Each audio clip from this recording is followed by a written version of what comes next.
this is what Christ consciousness is. And for instance, looking into the Christ consciousness, perhaps it is not fair to deem it the Christ consciousness. Many great entities came from this consciousness through your collective. Jesus was one of them. As you have expressed, Buddha, Krishna, Mohammed, all of these great teachers who have showed you both miracles and the greatest way of thought process and the greatest way of heart, those entities come directly from this collective consciousness. I see. So, in essence, like in the past, we've had channelings from the Pleiadian collective or Arcturian energies, Arcturian collectives. This collective consciousness, similar to our ET consciousness, it's its own kind of consciousness. Maybe not necessarily from the Pleiadian star system, but it's its own kind of collective beings who carry this frequency. Is that fair to say? Yes, this is a very fair term, but to expand perhaps a small part of that, yes. A collective is any entities that are in a co-creative effort.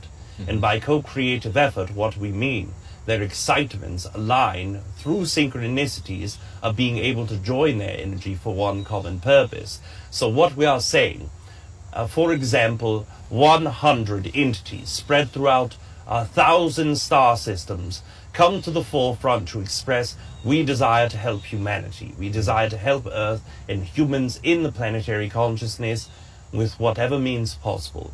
Now, their physical bodies may join in one area for a meeting or a group connection, but in the essence, their collective consciousness is much greater than this. Their collective is the essence and sum total of all of their fractal consciousnesses. Combined, they are able to think a thought. They are able to think a purpose for a better scenario to connect with humans and create such a scenario through instant manifestations.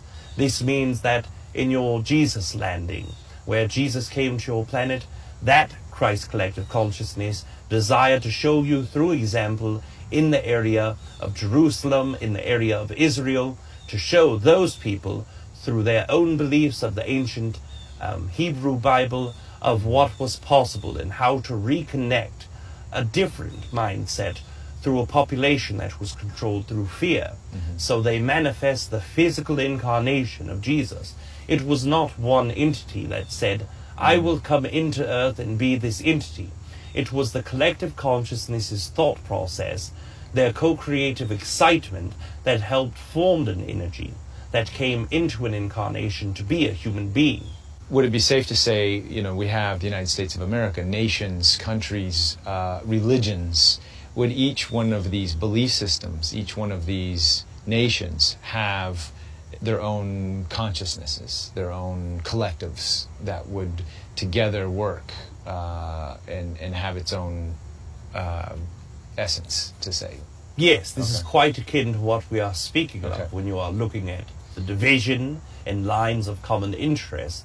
This is completely resonant with the idea. Almost like we've had in the past, and football teams that get very out of hand, and then they start to riot almost, or even we had the LA riots, and this is almost because one individual starts it, but then the whole thing gets out of control, and that is sort of the kind of tapping into this collective energy that it spreads throughout the hive, so to say.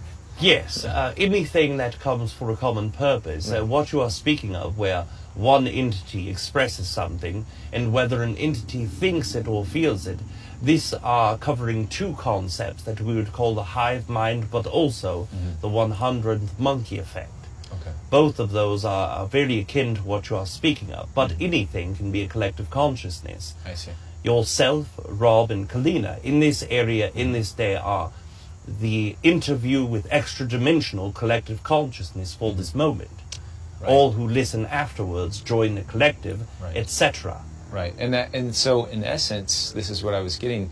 So myself, Rob, and Kalina, gathering together here, we're kind of making an energetic baby, so to say, with the three of us unionized, and there's this energy that's created, this collective of the three.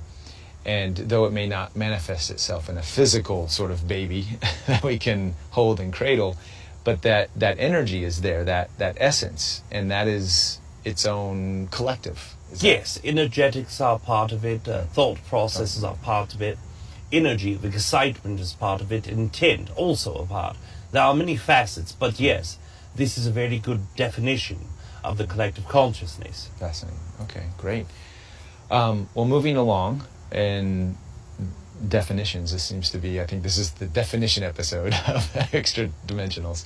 I wanted to talk about timelines and grids, and I think these are also two terms that come up a lot, and multiple timelines, multiple universes. Can you explain maybe on the individual level as well as on the collective level how these timeline shifts, how we can so easily shift from one to the other, and what are the mechanisms behind all this? Yes, first of all, we must place this in an orientation for all to understand. Yes. Understanding that there is no timeline specifically, or no finite area of space in which is defined and permanent. All things exist within the now, and once you grasp that concept, it is much easier to express the further of timelines or co-creative mechanisms in use of timelines. So let us first address what is a timeline.